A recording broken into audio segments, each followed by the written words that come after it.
mean, Jade Druid has gone through some changes. Highlander Priest has gone through some changes. Some players are doing crazy long sets. Best of 11s, best of 19, best of 172. I'm not even sure anymore. And it goes both ways. Some people say Raza Priest has a lot of game against Jade Druid, but people are saying Jade still beat the Priests if you just armor up and stay out of range of the burst. If you look at the data available online through our friends at HS Replay, it looks like the Jade Druid is significantly favored. However, that's ladder data, where players don't necessarily have full information about what their opponent's deck is and is trying to do. Right. And having open deck lists and knowing, oh, well, he has this huge armor package, it means that I can't rely on the normal just Raza and when burn plan. I have to fight for the board and get in minion damage. Right. That changes the way that you play. Yes. It's very interesting because no one really considered Jade Druid as, you know, a very like fatigue style where you're just trying to armor up and get out of range of the burst. But there is a certain threshold of how much damage this deck can do. And, you know, Klento already off to a pretty good start. He got that wild growth on 2, and Samuel Cao does not have any of his really big, powerful swing cards yet. One of the important cards in terms of opening up that range of damage your deck is capable of is that Lyra we see in Samuel Cao's hand.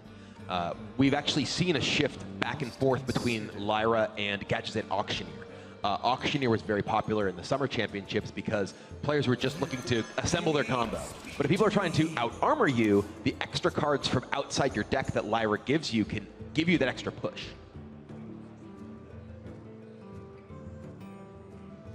Klento draws both of his Ironwood Golems. It's not what you really want to see. It's a little bit unfortunate there. Ooh, Samuel Cao picks up the Raza change. Now it's starting to get spicy. And the play of the Acolyte there from Samuel may have seemed a little strange compared to a Curious Glimmerroot, which can do more damage by attacking. But it does mean that Samuel is trying to strand Jade cards in Kalento's hand. If Kalento were to play a Jade Blossom, a Jade Idol into the Acolyte, it means a free draw for Samuel, whereas the Curious Glimmerroot doesn't give that additional resource boost in that instance. Yeah. And I like the greed from Kalento too. Fandral actually surprisingly doesn't get as much value as you used to might be seeing. Branching Pass, for example, the interaction does not work with being able to choose all of the options. Instead, he set up for that possibility of Samuel Cao not answering it, and then getting both Nourish options of drawing 3 and getting 2 crystals. Yeah, Fandral Nourish still really good. Extremely powerful. And with only a single copy of Shadowward Pain in the Highlander Priest decks, there's a pretty decent chance they don't have it because it's not a card they mulligan for.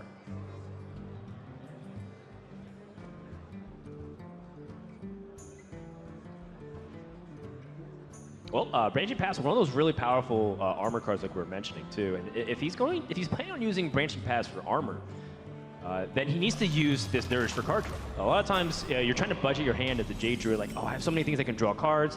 Maybe I use Nourish to get the crystals out of the way. But playing into the win condition of I need to make sure that Priest can't get enough board to damage me, and I need to get my life total to the point where I'm out of range of a lot of Shadow Reaper and Anduin shenanigans. Samuel Cao, he has that Raza, which is obviously a great play any point with the Kazakus Priest deck.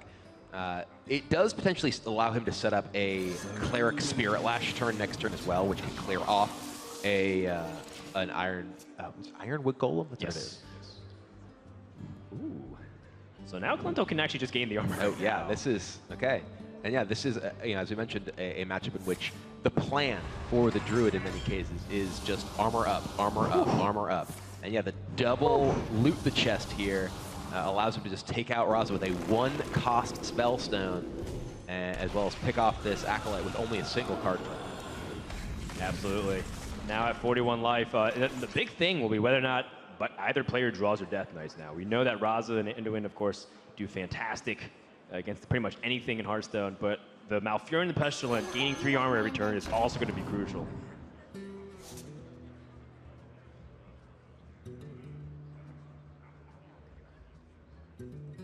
A lot of combo cards here coming to the hand for Samuel Cao. I'm not sure how much I like playing Arcanite just straight up onto the board. At the same time, Curious Glimmerroot's nothing to write home about either. It gets eaten up directly just by the Ironwood Golem. So maybe it might be the Arcanite Soul Priest just to grab tempo. You're not going to be oftentimes using the Arcanite Soul Priest with a Circle of Healing play. Right.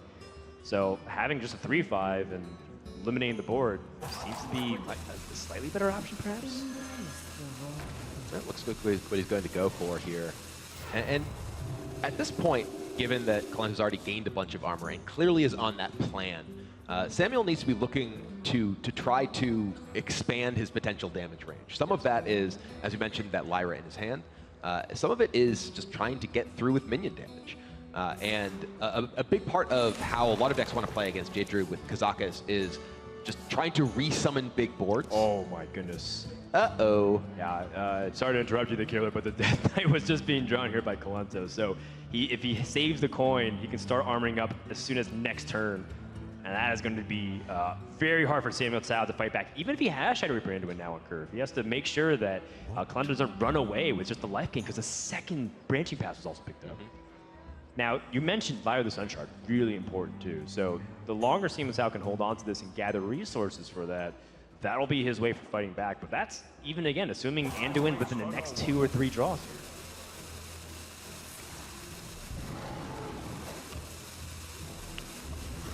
Kalento saves the Spellstone.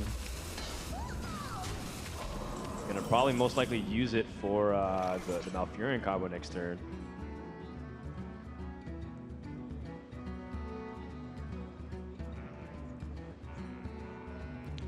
Samuel can look with his Glimmerroot, see what he finds. If he does find, say, Wrath, he could potentially cycle the Wrath hero power and get some damage to the face, which is pretty important here. Right. Similarly, he could find a Spellstone. Since Glimmerroot doesn't work like Thought Steal, it can find anything at the start of the game in the deck. So there's a number of potential hits off of the Glimmerroot here that can allow him to start pushing minion damage, which, as I mentioned earlier, is very important to overcome all the armor gain from the Druid.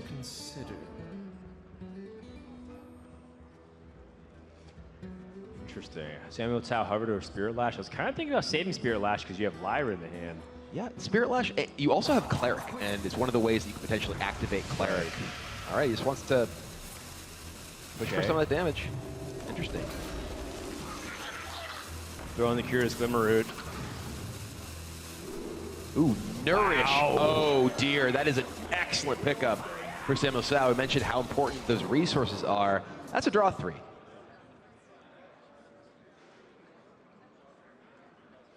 And now this is an interesting decision to play the Pyromancer as well, because it does put Samuel Tsao in a position that playing spells can kill his own minions, which can be a little bit awkward if he is trying to draw cards with Nourish or to potentially combo with Lyra. It's also something that he can use to combo with the Northshire Cleric and potentially draw a lot of cards.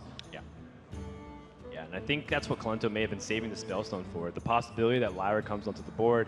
He needs a way to answer it definitively. But this also is kind of annoying to deal with.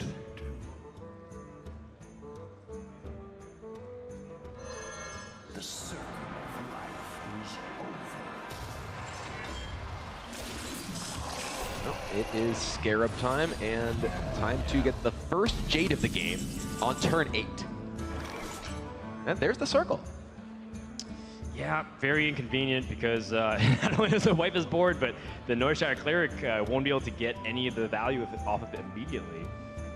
So there is some downside of holding on to this Alkanite Soul Priest as long as Samuel Tsao has. Well, some of it is also just the Pyromancer in play. The inability to trigger and just get that draw potentially with Circle Healing. Right. But now with the Nourish, it almost doesn't really matter.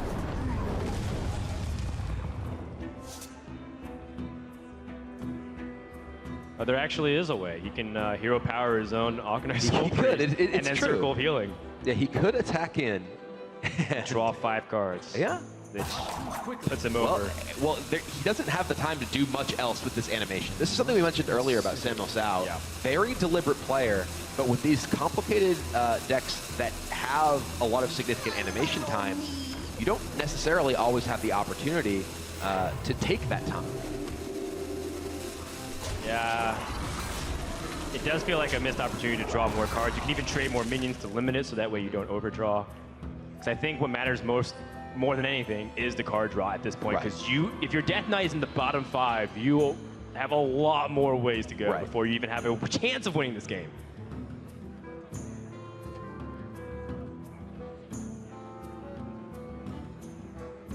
My thoughts are plagued.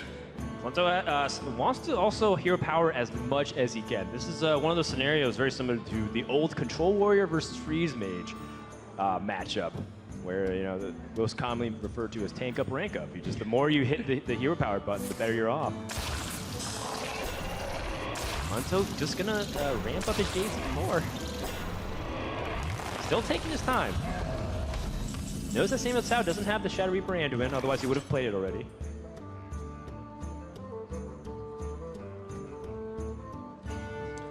That Akanai is just so awkward for Samuel Tsao here, but he'd love to be able to draw a bunch of cards with the Cleric. Yep.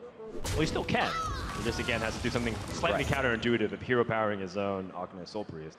But he's down to just not really drawing that many cards at this point, too. Even if he does hero power his own guy, now there's not that many damage things in play. He doesn't have the Pyromancer anymore. He still draws 3, if that's the case. And with his hand size, that seems appropriate.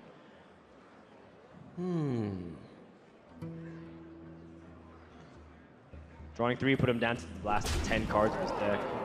I think he's going for it. Yeah, I mean, I think that's your best bet. You gotta do this faster. The animation times for Cleric is very long. Right. I think he may run into the rope here. Yeah, if he has Shadow Reaper Anduin, he has to play it immediately. He draws it off the very last card. You have time to ping? Ooh, I don't know. No, he misses it. And we've been talking about this. That, you need to play faster with these animation times in particular. It can really put you in a rough spot. And we've been talking about Sam's deliberate play. It came back to haunt him there. Now Kalento absolutely needs to start hero powering as much as he can to gain armor. But he also has a slight board dominance for the first time. It's all game, really. And maybe, perhaps, his willingness to ramp the Jades will start paying off as well. Kalento gonna dig deeper into his deck, wants to find more ways to shut things off from his opponent.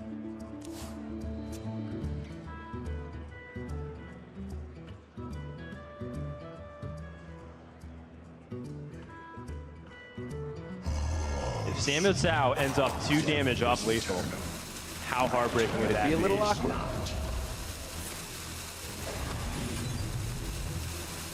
Kalento recognizes the Curious Grimlu is not the threat, it's the fact of card draw and resources. He is at 46 right now, and Samuel Tsao has a lot of burst. In fact, if he had a Radiant Elemental, I'd probably start thinking whether or not he had lethal. But it doesn't look like that's the case.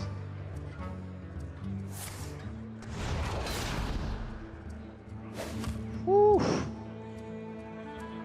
That is a lot of bad minions and cards in your deck with the Psychic Scream. Yeah, the Psychic Scream means that Kalento can now just draw Jade Golem, Scarab, a lot of very low impact cards when he'd love to just have a deck full of nothing but Jade Idols and armor gain effects. Not so likely now, thanks to that Psychic Scream from Samuel Tsao. On the plus side, Oaken Summons will not pull a minion. It's true. Yeah, he's got Oaken Summons is online. Yeah. It's not completely useless. I had someone Psychic Scream me, and then I Oaken Summons and hit Recruit. Like I just had like a 1/1. I was like, oh. And it wasn't. It was a Violet teacher student. You hit the little apprentice. Yeah. Exciting. Yeah.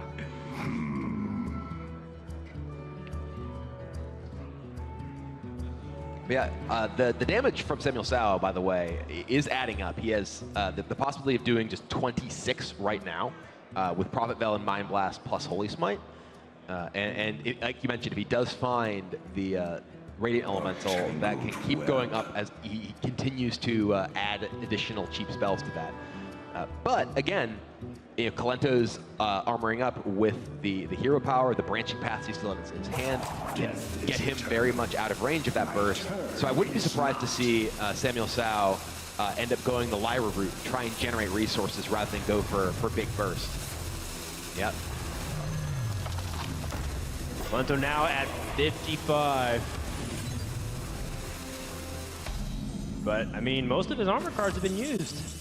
He has ultimate infestations for armor gain, but I don't really think much else exists outside of that. Blessed be this funnel cake.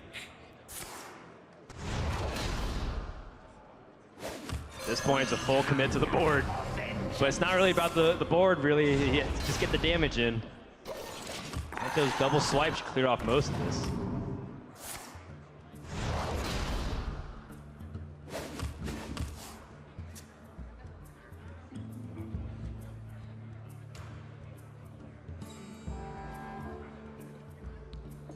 You know, Kalento needs to try to ensure that there's no way he ends up taking minion damage, because his goal really is to just exhaust Samuel Sao of resources, to ensure that there's no ability for Samuel Sao to just generate enough damage before he runs out of cards. That's why we see him maximizing his armor gain as much as possible.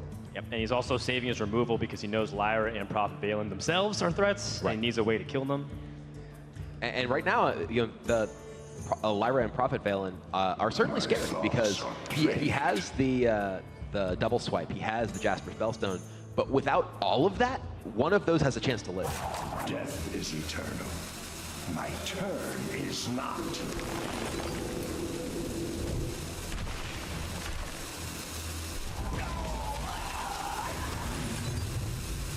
Well, there is the Radiant Elemental, which I imagine Samuel Sao will pair with Lyra rather than with the Prophet Valen at this point. Ooh, Yes. Kazakus. Kazakus is big, because Kazakus is something that can generate additional damage very well for Samuel Sao by giving him board presence, or big minions, just more things that he's going to force Kalento to have to deal with. Yeah, adding demons to the hand can also be relevant.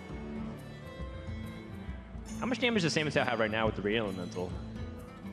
I believe he It's has... gotta be like high 30s at that point. I believe it is 34, if my math serves me. Looks like he may just be going for the Dragonfire to force through some damage with this Priest of the Feast here, too. And play the Kazakus this turn. So clears off the board, lands the Kazakus, and is able to get some damage through with his minions.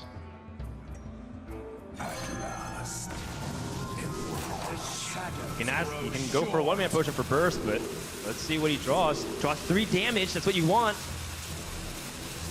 Also known as Pyroblast. Yeah. With Velen. Yeah, so the Kazakus potion paired with Radiant Elemental and Velen, because it is a 0 mana doubled, plus the hero power is just 10 mana or 10 damage for 1 card. So Pyroblast. So 44? Because you said 34, right? I oh, but believe you can hear power. I believe that's so the Velen Mind Blast is 20. Right. You add the Holy Smite, that's 26. The Radiant and the Binding Heal is 34. It's 44 damage. 46. Holy Smite doubles as well. That's no, I'm adding 6 with that. Holy Smite does 4, and then the hero power does 4. Oh, it's 8. Yeah. No, you're totally right. My brain was adding. Yeah. So yeah, this may just be lethal next turn from Samuel Sao here. He has been able to assemble all of these pieces. Jeez. Kalento has armored up quite a bit. That Priest of the Feast getting in that extra damage was the difference maker. It matters quite a bit. Every time you're able to connect with something that is non-spell, non-hero power damage, it's very important against this particular strategy. Yeah. And Kalento's missed hero powers, even though he had Malfurion for several turns. My turn is not. And he just drew a Jade Golem. And he drew a Jade Golem too. Samuel Sao has the damage. And Kalento's held onto this coin the entire time. In the silence, that is more than enough. Certainly going to be it. Radiant Elemental and Prophet Valen's going to clean up the rest. And not enough armor is going to stand between Samuel Sao and a winner's bracket match with Muzzy. Kalento at 44. But all that armor, all that life, it is not enough. This is the power of this deck and why so many players respect it so much in this field. He needed to land that Kazakus potion too, and that's why he knew it was the right choice. Instead of going for a huge greed value play with 10 mana. Samuel Sao taking off the headset, which acknowledges it. We have all of our winner finalists for each group stage, and Samuel Sao will meet Muzzy for a chance to go to the quarterfinals. And we talked about how this is the young upstart in HCT versus the veteran, and we have had a second upset of the day as Samuel Sao moves on in the upper bracket. Well played by Samuel Tsao in the final moments. And, you know, even if there's moments of a little indecision, costing him 2 damage with the hero power, I think what really matters is he understood the macro game plan of what he needed to do. And, I mean, it was really close. I mean, that 2 damage almost mattered. Yeah, absolutely.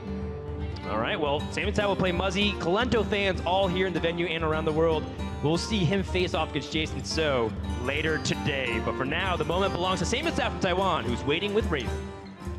Thanks a lot, Dan. Congratulations on the win. I just want to start off by asking, did you feel any extra nerves in going up against Kolento just because of how experienced he is as a big fan favorite? 在面对 Kolento 这样热门的选手，有没有心里很紧张？我其实真的会感到很大压力。就是我刚上台的时候，跟他面对面的时候，就会开始感觉到压力，然后也会感觉有点紧张。It's definitely very intimidating when you face a player like Kolento. I feel a lot of pressure when I step on stage and playing against him. Okay, intimidating indeed. And now you've took the first win. Do you think you'll feel a little bit more relaxed, a little bit more comfortable? Because we saw a few moments where the rope was kind of pressuring you a little bit. 拿下首胜以后，会不会心里会更放松一点呢？特别是就是打了这么一个很紧张的比赛之后。其实没有，因为还要再赢一场才能进8强嘛。而且其实刚刚我真的就是状况也不太好，然后只是运气好才赢的，所以之后我要再继续调整一下我的状况。So this is just the first game. So I have a long way to go, and still have to win another game to advance out of the group stage. And I don't think I played particularly very well in this tournament, in this match. And I had some good draws, so they helped me out. But I need to still keep going. Okay, and just finally, are you feeling confident against your next opponent? You know, moving through the group now, you've already got your first match under your belt. 然后拿下首胜以后，对下小组赛后面一位选手，有没有信心啊？有，因为我针对他们排组，我跟他们已经练过很多次了，所以我应该可以拿下来。I think I'm very confident. You know, I also talked to Tom about it. That I think my lineup is a bit favored against his. So I think I'm gonna take it. Okay, well, congratulations again. It was a big win for you, the first win for you in your group as well. So give it up again for Samuel Tsao. We'll go back over.